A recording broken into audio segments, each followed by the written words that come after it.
आजचा दिवस हा अत्यंत दुर्मिळ आणि परमपावन असा आहे, कारण आज आहे सोमवती अमावस्या. जेव्हा सोमवारी अमावस्या येते तेव्हा त्याला सोमवती अमावस्या म्हणतात. ज्योतिषशास्त्रात आणि आपल्या हिंदू धर्मात या दिवसाला करोडो पुण्यांचे फळ देणारे दिवस मानले गेले आहे. वर्षातून असे योग फार कमी वेळा येतात, म्हणूनच म्हणतात ही संधी पुन्हा नाही. आजचा हा संपूर्ण दिवस जितका महत्त्वाचा आहे, तितकीच आजची संध्याकाळ अत्यंत फलदायी आणि चमत्कारिक आहे.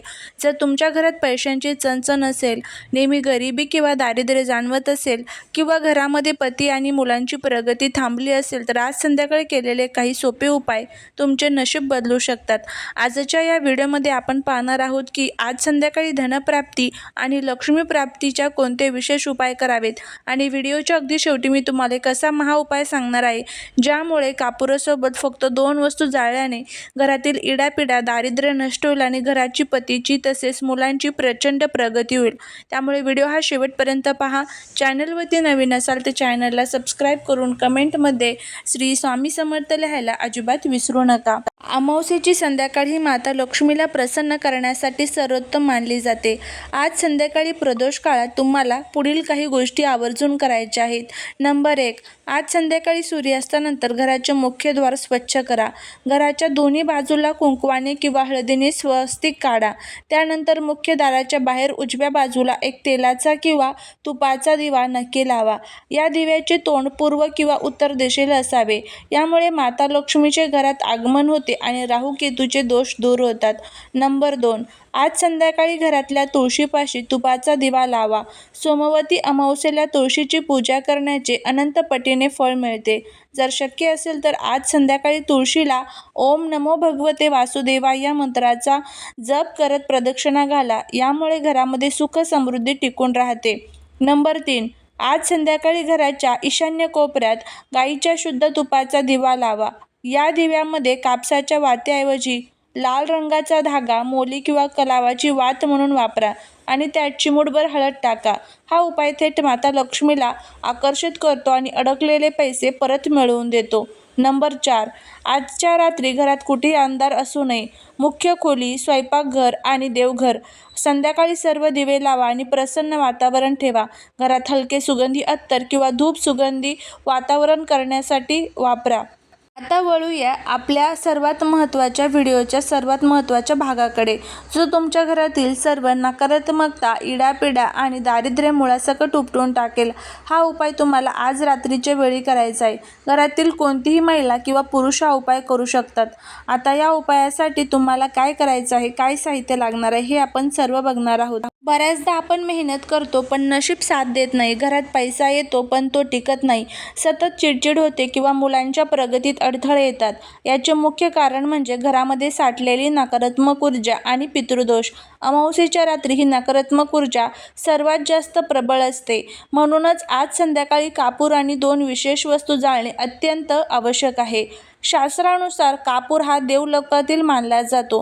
कापूर जाळल्याने घरातील वास्तुदोष आणि पितृदोष शांत होतो. वैज्ञानिकदृष्ट्या सुद्धा कापुराच्या धुरामुळे घरातील हवेतील हानिकारक जीवाणू नष्ट होतात. जेव्हा कापूर जळतो तेव्हा घरात एक प्रकारची दैवी ऊर्जा निर्माण होते, ज्यामुळे नकारात्मक शक्ती घराबाहेर पळ काढतात. लवंग ही माता लक्ष्मीला अत्यंत प्रिय आहे. तंत्रशास्त्रानुसार लवंग ही ऊर्जेची तीव्र वाहक आहे. जेव्हा आपण कापुरासोबत लवंग जाळतो तेव्हा ती घरातील नजरदोष किंवा कोणाचीही वाईट लागलेली नजर पूर्ण शोषून घेते आणि ती नष्ट करते. यामुळे घरात सुख शांतीचे वातावरण तयार होते. दालचिनीला ज्योतिषशास्त्रात धन आकर्षण मानले गेले आहे. दालचिनीचा सुगंध हा माता लक्ष्मीला आणि धनकुबेराला आकर्षित करतो. जेव्हा दालचिनी कापुरासोबत जाळली जाते तेव्हा तिचा सुगंधी धूर घरातील दारिद्र्य आणि पैशांचे मार्ग रोखणारे अडथळे दूर करतो. यामुळे घरात पैशांची आवक वाढते, पतीच्या व्यवसायात किंवा नोकरीत प्रगती होते आणि मुलांचे मन अभ्यासात एकत्र होऊ लागते. थोडक्यात सांगायचं तर हा उपाय केल्याने घरातील इडापिडा टळते, दारिद्र्य जाऊन सुखाचे दिवस येतात आणि कुटुंबातील प्रत्येक सदस्याची प्रगती होते. हा उपाय रात्री करण्यापूर्वी आज संध्याकाळी प्रदोष काळात तुम्हाला लक्ष्मी प्राप्तीसाठी काही प्राथमिक गोष्टी करायच्या आहेत. मुख्य दरवाजा बाहेर सांगितल्याप्रमाणे तुपाचा दिवा वगैरे लावून घ्यायचा आहे आणि त्यानंतर हा उपाय करायचा आहे. आता वळूया आपल्या आजच्या सर्वात मुख्य आणि चमत्कारिक उपायाकडे. हा उपाय घरातील कोणत्याही व्यक्तीने संध्याकाळी किंवा रात्रीच्या वेळी करावा. 5 नंतर कधीही करू शकता. लागणारे साहित्य आपण बघूया. त्यामध्ये सर्वात प्रथम एक मातीची पणती किंवा पितळेचं पात्र घ्या. थोडासा भीमसेनी कापूर घ्या. भीमसेनी कापूर नसेल तर साधा कापूर घेतला तरीही चालेल. 2 अख्ख्या लवंग घ्या. यांचे फूल तुटलेले नसावे. एक लहान तुकडा दालचिनीचा घ्यायचा आहे. आता कृती बघूया की आपल्याला हा उपाय कसा करायचा आहे. सर्वात आधी पात्र घ्या किंवा पणती घ्या. त्यामध्ये कापूर ठेवायचा आहे. त्या कापुरावर 2 साबूत लवंगा आणि दालचिनीचा तुकडा ठेवा. आता कुलदेवतेचे किंवा माता लक्ष्मीचे स्मरण करून हा कापूर प्रज्वलित करा, म्हणजेच पेटवून घ्या. घरामध्ये हा उपाय करत असताना दिवा हा प्रज्वलित असावा, कारण अग्नीच्या साक्षीने केलेले उपायच यशस्वी ठरत असतात.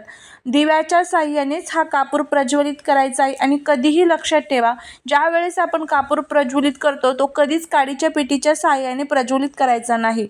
जेव्हा तिन्ही सांजेची वेळ असेल त्यावेळेस तुम्हाला हा पवित्र उपाय करायचा आहे. आता जेव्हा या तिन्हींचा मिळून एक पवित्र आणि सुगंधी धूर निघून लागेल तेव्हा ते पात्र हातात घ्या आणि संपूर्ण घरात प्रत्येक खोलीत त्याचा धूर फिरवा, बाथरूम सोडून. धूर फिरवताना घरात असताना मनात प्रार्थना करा, माझ्या घरातील सर्व इडापिडा, दारिद्र्य, रोगराई दूर होऊ दे, माझ्या पतीची, मुलांची प्रगती होऊ दे आणि घरात सुख समृद्धी येऊ दे, अशी प्रार्थना करा. त्यानंतर संपूर्ण घरात धूर फिरवून झाल्यानंतर ते पात्र तुमच्या देवघरासमोर किंवा हॉलमध्ये ठेवा, जिथे ते पूर्णपणे शांत होईल. एकदा संपूर्ण शांत झालं कापूर की त्यानंतर त्यातलं उरलेलं जर काही साहित्य असेल तर ते निर्माल्यामध्ये टाकून द्या. हा अत्यंत साधा दिसणारा उपाय तुम्हाला इतका प्रभावी आहे की याचा धूर घरात पसरताच तुम्हाला स्वतःलाच घरातले वातावरण हलके आणि सकारात्मक वाटू लागेल. घरातील वादविवाद थांबतील आणि प्रगतीचे मार्ग मोकळे होतील. आज अमावस्येच्या दिवशी अजिबात ही संधी सोडू नका, कारण बघा, अधिक मास आणि त्याचबरोबर सोमवार, सोमवती अमावस्या, अधिक मासची अमावस्या, खूप मोठा हा योग आहे. 30 वर्षांनी हा योग आलेला आहे की सोमवारी अधिक मासची सोमवती अमावस्या आहे. त्यामुळे हा उपाय नक्की करा, तुम्हाला याचा चांगला फायदा बघायला मिळेल. त्याचबरोबर अजूनही तुम्ही काही उपाय करू शकता. त्यामध्ये आज संध्याकाळी तुम्हाला घरामध्ये काही सेवा करायच्या आहेत.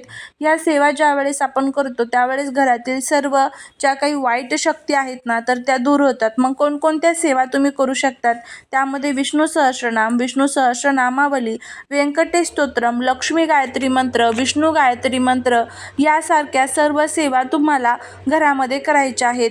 या सेवा करत असताना आपल्या देवघरासमोर बसायचं आणि हे सर्व स्तोत्र पठण करायचे.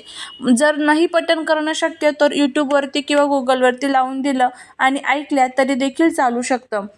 त्याचबरोबर तुम्ही आज कनकधारा स्तोत्रमचं पठण आवर्जून करा. ओम नमः शिवाय या मंत्राचं सुद्धा तुम्हाला पठण करायचं आहे. अगदी या छोट्या छोट्या सेवा असतात, पण याचा फायदा हा खूप मोठ्या प्रमाणात आपल्याला होतो. करून बघा, नक्कीच तुम्हाला याचा फायदा जो आहे तर तो बघायला मिळेल. झालेली सेवा ही महाराजांच्या चरणी रुजू करते. व्हिडिओ जर आवडला तर लाईक, शेअर आणि सबस्क्राईब करायला विसरू नका. भेटूया एका छानशा नवीन व्हिडिओत एका नवीन माहितीसोबत. श्री स्वामी समर्थ.